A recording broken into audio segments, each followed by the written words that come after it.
আসসালামু আলাইকুম, সবাই কেমন আছেন? আমি কিছুদিন আগে বাড়িতে গিয়েছিলাম। তো যেয়ে দেখি যে ধান কাটা হয়েছে এবং ধান মাড়াই করা হচ্ছে। তো আমারও ইচ্ছা হলো যে তাদের সাথে যেয়ে একটু ধান মাড়াই করি বা পারি কিনা একটু দেখি।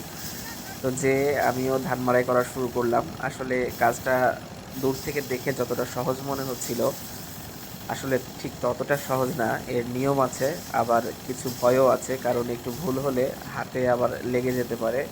এই যে আমি একটু করে দেখাচ্ছিলাম যে আমারটা হয়েছে কিনা, তো বলছে এখনো হয়নি ঠিক মতো, আর একটু করা লাগবে। তো আমি আবারও চেষ্টা করছি, কিন্তু তাদের মতো করে পারছি না। এই যে আমাকে আরেকটা আটি দিচ্ছে যে এইটা চেষ্টা করো। তো আমি অনেকক্ষণ ধরে চেষ্টা করে একটা আটি শেষ করতে পেরেছি। তাও সেটা ভালো মতো হয়নি, কিন্তু তারা কত দ্রুত শেষ করছে এবং একের পর এক আটি নিয়ে ধান মাড়াই করে চলেছে। এই যে আমাদের এই দাদা ধান এগিয়ে দিচ্ছে, আর ইনারা মাড়াই করছে। তো আমিও তাদের সাথে যেয়ে একটু ধান মাড়াই করলাম। আসলে এই কাজগুলো তো আমরা কখনো করিনি, তো দেখে একটু শখ জাগলো, তাই আর কি চেষ্টা করলাম। তো যে দেখলাম যে আসলে যতটা দূর থেকে সহজ মনে হয় ঠিক ততটা সহজ নয়।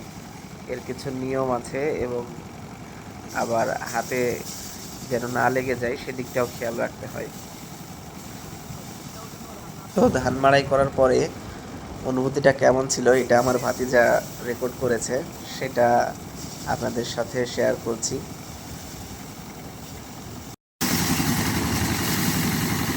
দেখছেন আমাদের নতুন কৃষক ধান আসলে মারাই দিচ্ছে এখানে মেশিনের মাধ্যমে। তো উনি হচ্ছে নতুন কৃষক জয়েন দিয়েছেন কৃষকদের সাথে। তো ধানের ওই আটিটা চেক করছে আসলে ধান আছেন কিনা। তো দেখলেন মারাই করার পরে দেখলেন ধান নাই, সব অবশেষে সফল হয়ে তিনি সফলভাবে ফিরে আসছেন আমাদের নতুন কৃষক ভাই ইশতিয়াক আহমেদ সানি। তিনি দুইটা ধানের গোছা মারাই করলেন মেশিনের মাধ্যমে। তো দুইটাই চেক করছেন ভালোভাবে যে আসলে ধান কি আছে কি নাই।